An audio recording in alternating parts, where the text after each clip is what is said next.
The intelligent design of the subterranean rooms, or what they like to call the unfinished room, which I will allude to, is not very unfinished.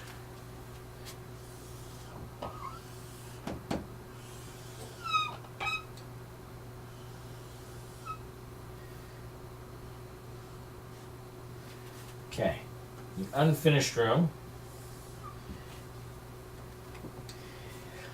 This is the subterranean section here. We got this exact elevation here. We have the conduit that goes up to the grotto. So, and oops, I drew that incorrectly. It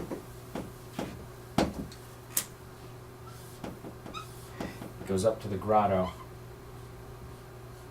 after it goes down. I'm going to draw it the other way so you can see. It goes down to a lower elevation and then goes up. Kind of like, now, what and why?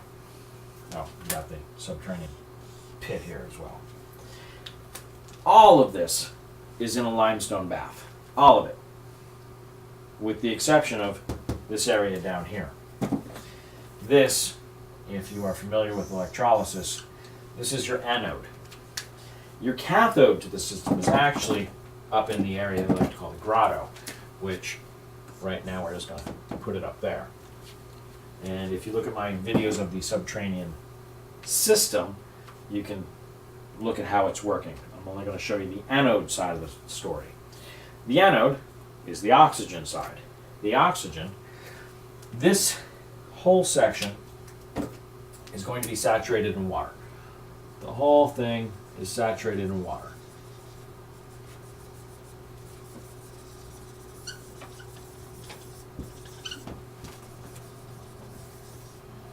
Now, I didn't draw this well enough, but this dead end shaft here, I'm going to redraw it, is actually ribbed.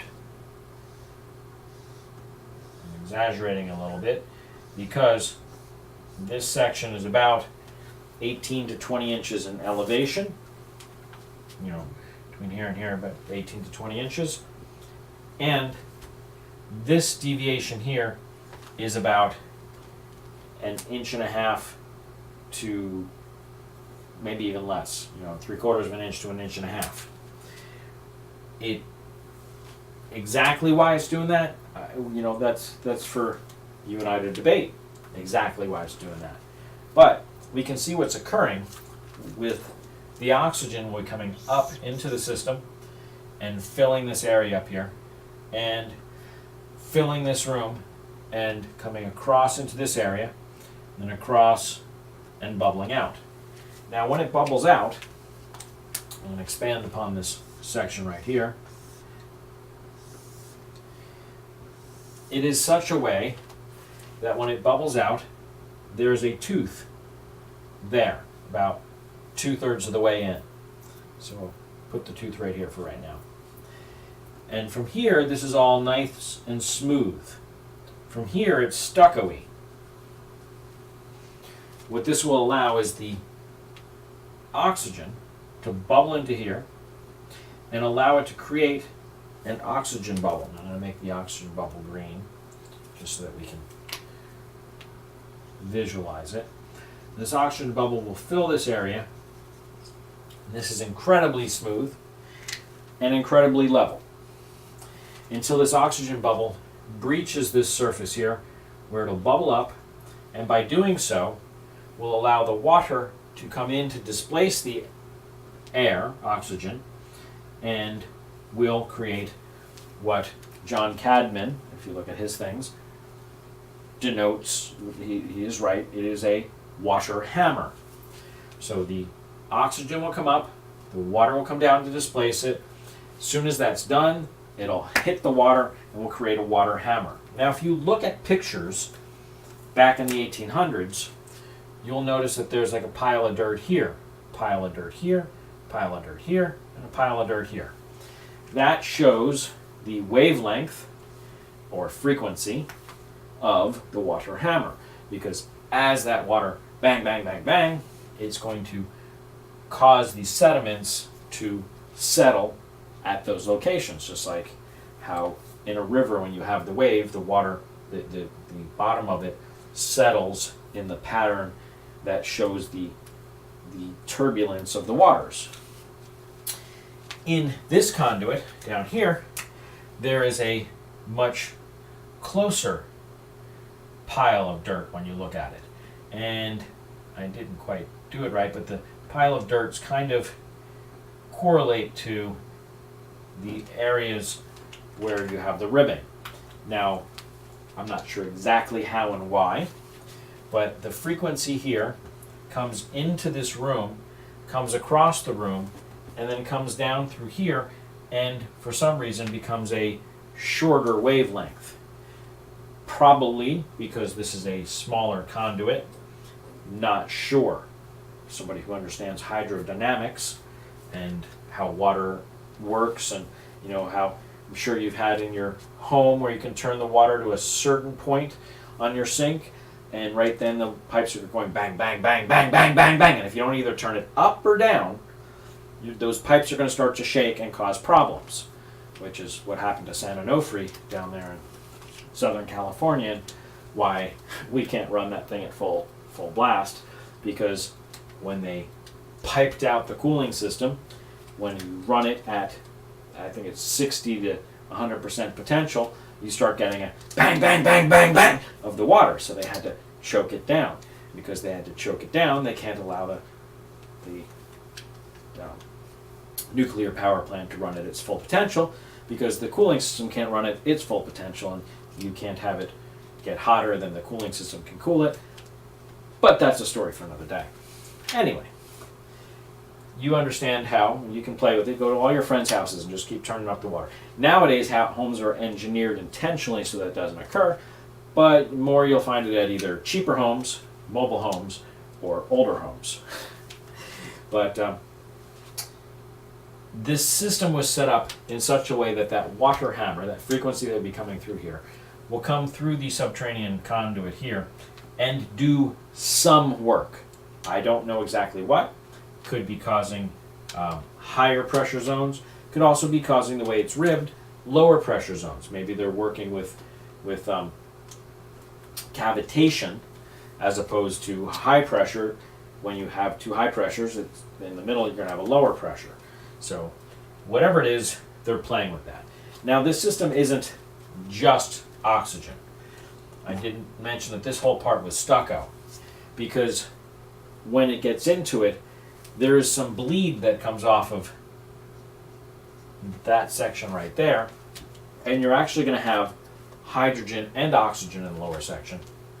And the stucco area here is designed in such a way that the hydrogen will work its way back in the crevices while the oxygen works its way out.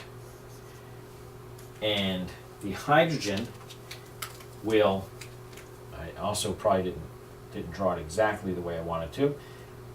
This side here is about an inch higher in elevation than that side there. And what that will do is allow the hydrogen to come back into this room, and this room actually will become a higher concentration of hydrogen than oxygen, because the hydrogen is quarantined within the subterranean system, and the oxygen is vented off. The oxygen is a byproduct.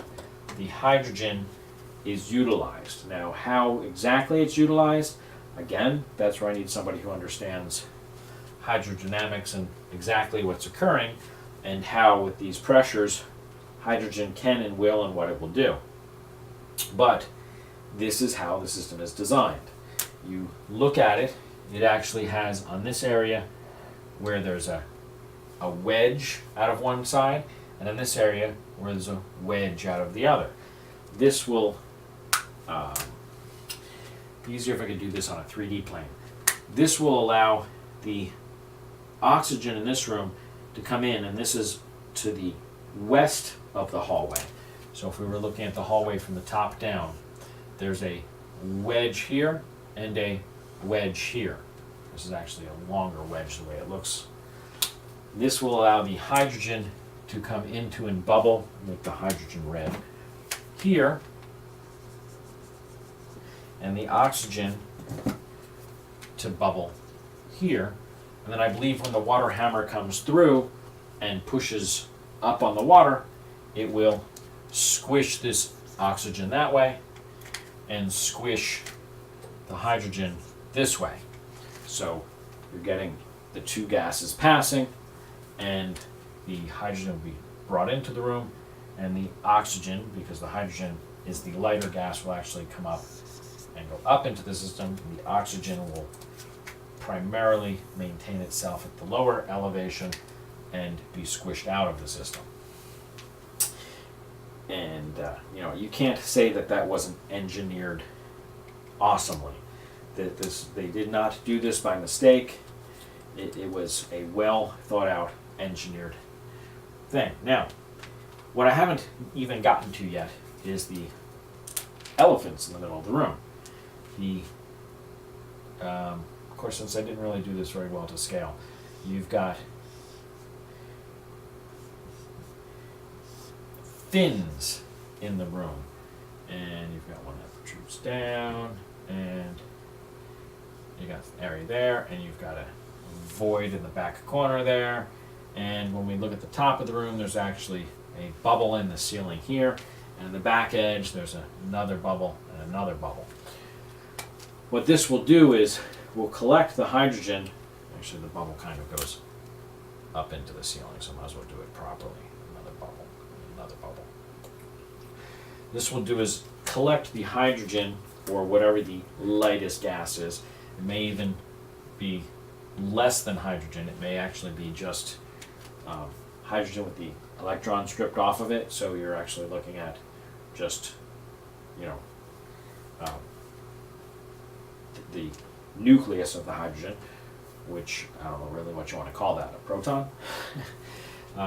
Just the protons there, which when that bubble fills, it bubbles into here, bubbles into there, and then bubbles into here. So you're actually be collecting this gas up in that little void there. These fins are engineered so that the elevation of the fins, when you look at it, coming across from looking down upon it, there is a lower elevation here, and then a little tooth where it's even lower. Those correlate with the elevations within here. That is because there's communication within the structure. And when you look at the pictures from the 1800s, this was all covered with rock. That's because it is not functional. John Cadman, when he looks at it, he visions an opening here with a sliding dam and this venting off to the grand gallery, and he turns it into a water pressure pump. Now, yes, there is a water hammer effect, but it is done that way by the escaping gas. There's no moving rock down here. In fact, if you go to GoPro, GoPro 2015.giza.ws, you will go to a video where somebody was nice enough to use a little GoPro on their head and walk the entire structure. And I think it's about 34 minutes into it, is where he crawls down this dead-end shaft.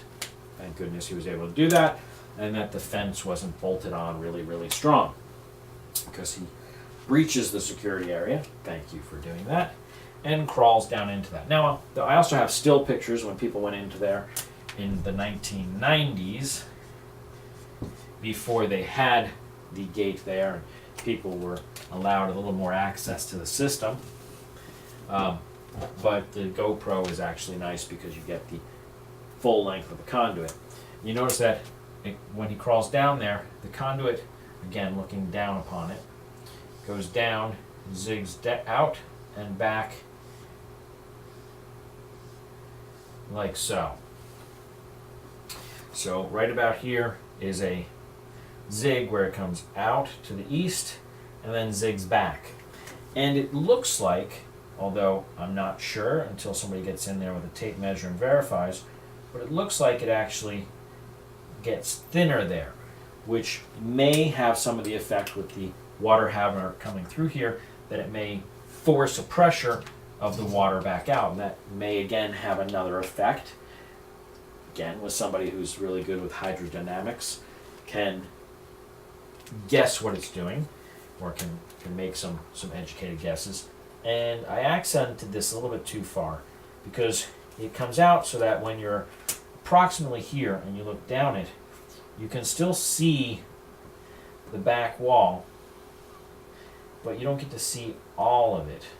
It is, so visually looking through here, you have your area cut off where you can see about the area that is at the back wall. Like I said, it shrinks, and visually you get to see the area which is the shrunken area. And that may, again, we need to have somebody actually model it to see what that does. But as the pressure comes in here, I believe it will squish and force a jet out, and that jet is either designed to bounce back and forth through here, or I don't know. There's no or. We need to model it and see what it does. I'm guessing what it would do. It may come out and just, I don't know. You tell me. Get some hydro expert, tell me what that would do. But it comes out, and you can visually see again that there are deposits that are across the section. Now, nowadays, if you were to go through there, even with the GoPro video, there have been hundreds of people who have crawled through here, such that the sediment has been disturbed by people crawling through it. And the sediment within this section has long since been removed, because they've turned it into a tourism trap. I mean, a thing that people can come through and explore. But either way, the dirt that was on there, the sediment, the evidence of the reaction has long since been removed. Well, we can go into more of the fins. I'll get into that in other videos when I can show you visual of the fins, and we can debate exactly what it is saying. And as we model the structure and understand what it's doing, the fins may reveal themselves, because as we learn what it's doing, we can backwards engineer how that relates to what the fins are alluding to, and can reverse engineer the communication. I believe this can be our Rosetta Stone to the communication of the time. Now, the biggest Rosetta Stone, I believe, is done by Carl Monk. You can go to the code.giza.ws, where he has I believe 9 hours worth of video and 2 or 3 books dedicated to the code and reading the code and the pyramid matrix and how exactly the communication is done.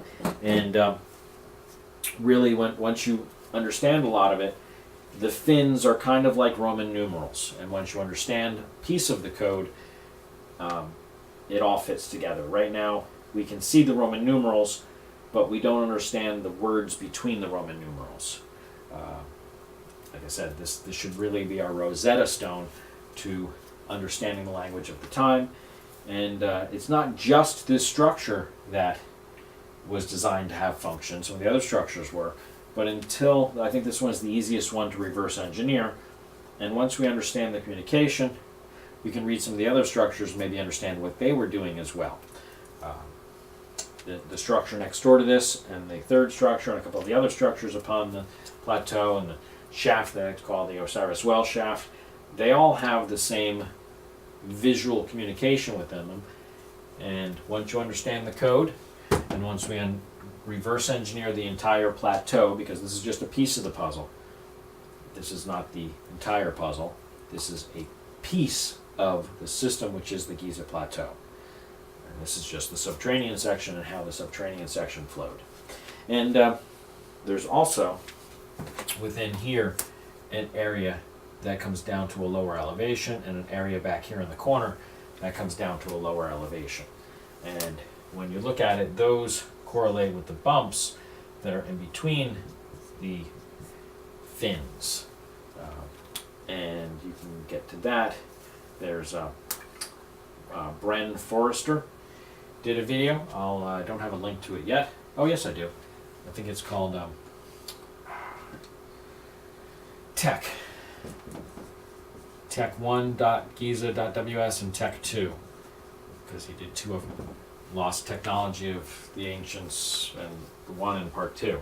And in Tech 1, again about 32 minutes in, he's down in the subterranean section, and he's down there with a, he's not using a GoPro, he's just using a handheld recorder, but either way, it's video. And he explores this section, and he also sticks a camera down here. Now, he was in there before there was even a fence here. So I believe they put that fence in the 2000s area. But when he shines the light in there, in his video, you can see visually how the room is ribbed, because he has a single light source at the time. There were no lights on here, so there was no ambient light. He was the only light source, and you can easily see how that is ribbed. In the GoPro one, you kind of have to look for it, you have to know it's there, but in Brian Forrester's one, it's much easier to visualize. Well, that's about all. It might be Lost 1 and Lost 2, because it's Lost Technology. You know, either way, I'll make it so it's either lost1.giza.ws or tech1.giza.ws. So, being that I own the domain, I can put them both in there. Make it easier for you guys to go to the visuals, because seeing is believing, and again, I urge you to try to call my bluff.